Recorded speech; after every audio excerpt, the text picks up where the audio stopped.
no sé, me parece, Guillermo, que es la única actividad que el Estado realiza de la misma manera que hace 40 años. O sea, estos 40 años de la democracia, en el 83 se votó de la misma manera que votamos ayer. O sea, no... Ahora, cada cambio que se intenta pareciera más que un avance, un retroceso. Bueno, y ahí vamos a medirlo en ese término. Yo creo que cada cambio que se ha realizado en todo el Estado, más que un avance, es un retroceso. Así, porque fíjate lo que pasó en Capital Federal. Bueno, más allá de la pésima elección de votar con dos sistemas, se demoró, fue digamos... no funcionó la tecnología. Se soslayó ese problema porque el organizador del acto eleccionario terminó ganando la elección. Bueno. Porque si acá hubiera habido una paridad entre fuerzas, estábamos ante una gravedad institucional inusitada. Pero bueno, el que se tendría que haber quejado, que podría haberse quejado, Lustó, no dijo nada de esta situación. Bueno, pero fíjate que la tecnología llegó a cierta parte, lo que muestra que la tecnología tampoco le soluciona todo. Y hoy es lo que nos están queriendo imponer desde los gobiernos, como que la tecnología es lo que nos va a traer soluciones. Y la verdad es que la tecnología muchas veces excluye, y ese es un problema que hay que solucionar. Vuelvo a repetir, 40 años de democracia, lo conmemoramos votando de la misma manera que lo hicimos en el 83, para reflexionar, simplemente para reflexionar del tema de la participación de los grupos, sobre todo vulnerabilizados, como son las personas con discapacidad. Es inaudito que las autoridades electorales sigan eligiendo los establecimientos educativos sin hacer un trabajo. Miren, tenemos 4 años acá para adelante para la próxima elección. Bueno, hagan un relevamiento, una readecuación en Córdoba, que, digamos, también tenemos una ley de readecuación de los edificios públicos que no se cumple. Bueno, si no podemos darles desde la actividad electoral a las personas en situación de discapacidad una alternativa para votar, me parece que estamos en un problema grave. Después también hay... la no capacitación de las autoridades de mesa hace que no se pueda aplicar una lógica de sentido común. Se establece una normativa general que muchos la respetan a rajatabla, sin representarse la alternativa de una solución al problema. Lo cito en Buenos Aires, pero lo cito acá también.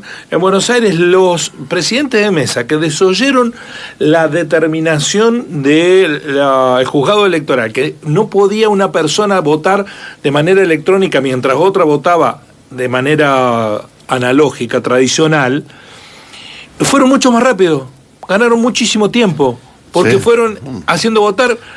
Uno y otro no se observaban, o sea, hasta que no, las mesas en donde el presidente de mesa dijo, no, yo hasta que no termine uno de votar no va a pasar el otro, se tardó muchísimo.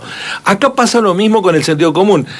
Nos llamaban ayer algunos oyentes de nuestro programa acusando recibo respecto de las dificultades que había en algunas mesas porque la autoridad militar no dejaba trasladar la voluntad del presidente de mesa de ir con la urna a una persona que tenía discapacidad al auto. Bueno, sentido común. Bueno, pero mira, Guillermo, cuando se cita el sentido común, estamos en un problema, porque vos sabés que el sentido común es lo mejor distribuido en el mundo. Sí. Digamos, si yo, creo que tengo lo que me corresponde de sentido común, y cada persona cree que tiene lo que le corresponde. Y si yo le ofrezco mi sentido común a otro, el otro me lo rechaza. Sí.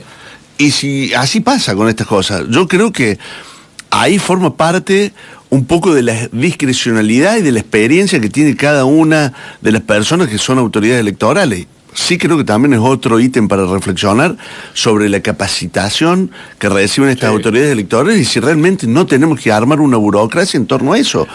Porque efectivamente... Me sorprendió el mensaje en las redes sociales de un presidente de mesa, alguien que nosotros consultamos permanentemente, al investigador Quiroga, que era presidente de mesa y dice que planteó que el 80% de las personas que llegaban a votar no sabían cómo hacerlo.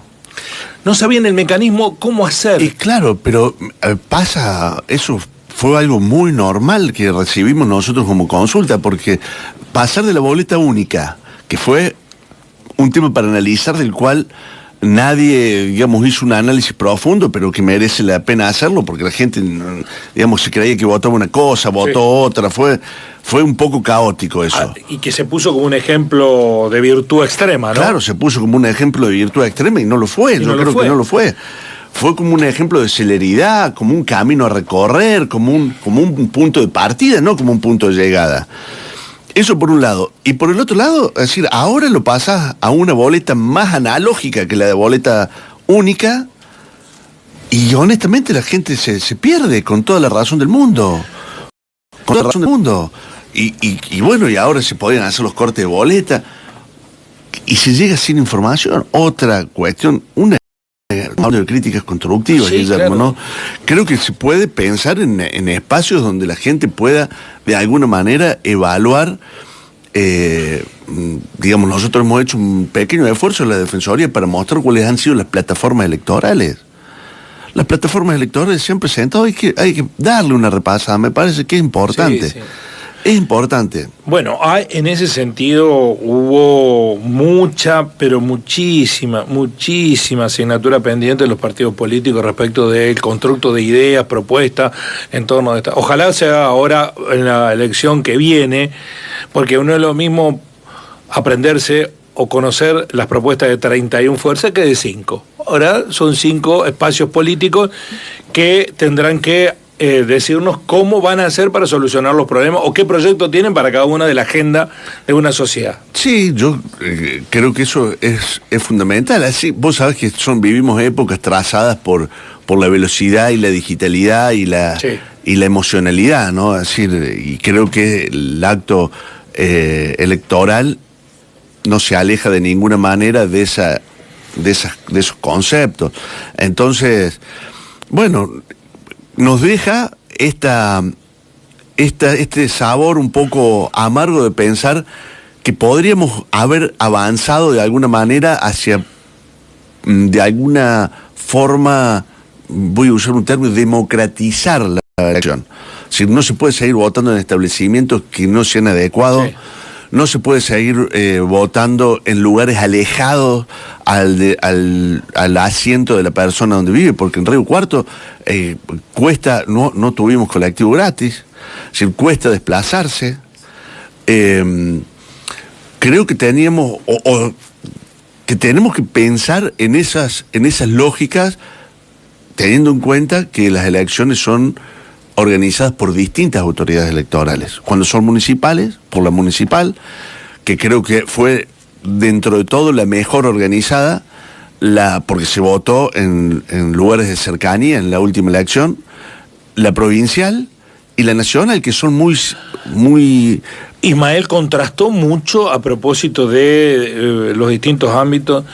Ayer a las 10:30 de la noche, con la complejidad que tenía la elección nacional, el sistema de listas que tenía, a las 10:30 de la noche estaban los resultados. Sí. Córdoba tuvo que esperar una semana para enterarse quién era el gobernador. Llama muchísimo la atención, Guillermo. Con una lista única, es vergonzoso. Sí, sí, ha habido. Por contraste fue porque vos decís, bueno, todos pensamos, si en Córdoba, sí, que era pensamos tan que íbamos a tener el viernes los resultados. ¿Cuándo nos vamos a enterar de lo que pasó?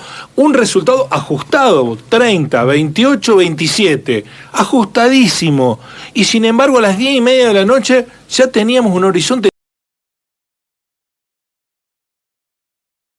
Claro, ¿no? Bueno, yo por último que vi las noticias, lo último que vi, un poco también desapercibido, fue una multa importante que le pusieron a la empresa. Bueno, pero eso... Yo supuse que iba a renunciar la jueza electoral que hace tanto tiempo viene haciendo la tarea, pero no, sigue ahí. No hay reproche, nunca hay reproche para el Poder Judicial, porque es cierto que el poder político tiene mucha influencia y determinación en cómo se hacen las elecciones, pero la que termina administrándolo es el Poder Judicial. Sí, bueno, yo creo que hay que hay que repensar esos esquemas de organización del acto digamos, el acto electoral por un lado y el escrutinio por otro, ¿no? Sí. Que, digamos, el escrutinio es la garantía de ese derecho ejercido por la ciudadanía. Y además, ayer se contrató al Correo Argentino, que dio claro ejemplo de una logística a la altura de las circunstancias, una elección complejísima, con muchísimos candidatos, con corte de boleta, con lugares a lo largo y a lo ancho de la Argentina muy lejanos. Sin embargo, a las 10:30 de la noche todos sabíamos cómo había terminado la elección. Sí, todos sabíamos. Coincido en eso, Guillermo. Y en la provincia fue escandaloso lo que pasó. Pero fue un tema que bueno, creo que lo conversamos acá, que además gravita en un tema que tiene que ver con la desilusión en la participación ciudadana. Uh-huh. Creo que eso hay que mirarlo con mucho cuidado, con mucho respeto. Ha dado muestra esta elección de que las opciones puestas sobre la mesa, que eran muchísimas, vos entraste al cuarto oscuro, eran muchísimas, sí. Pero bueno, se eligieron, pues, digamos, se terminó votando entre estas 4 o 5 listas, y que bueno, motivaron a la gente a participar. Y esto creo que es bueno, es muy bueno en esta Argentina con 40 años de democracia, donde inclusive se cuestionan muchos logros alcanzados por la democracia, que están en debate. Siempre los debates de las ideas son buenos y son para respetar. Hay una, digamos, esa libertad que nos da la democracia se refleja en la capacidad que tenemos de respetar la libertad de las ideas del otro, aunque no nos gusten.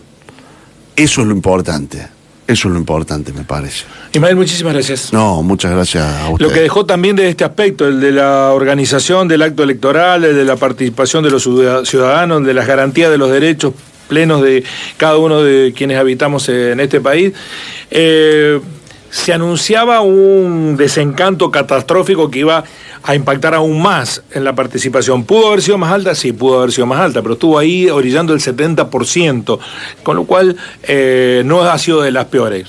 En un clima de descontento absoluto, que es el que se está viviendo por estos días. Perdón, Guillermo, pero en Río Cuarto fue mucho más alto. Sí, fue mucho más alto. O sea, pasó, yo creo que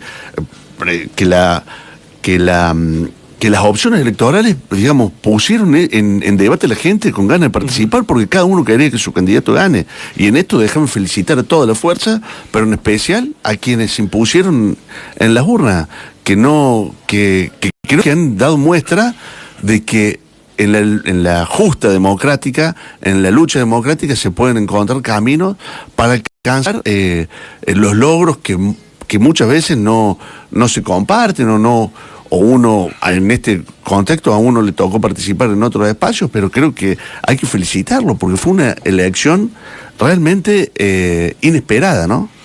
Muchas gracias, Ismael, muy amable. La Defensoría del Ataque en la mañana, así son las cosas.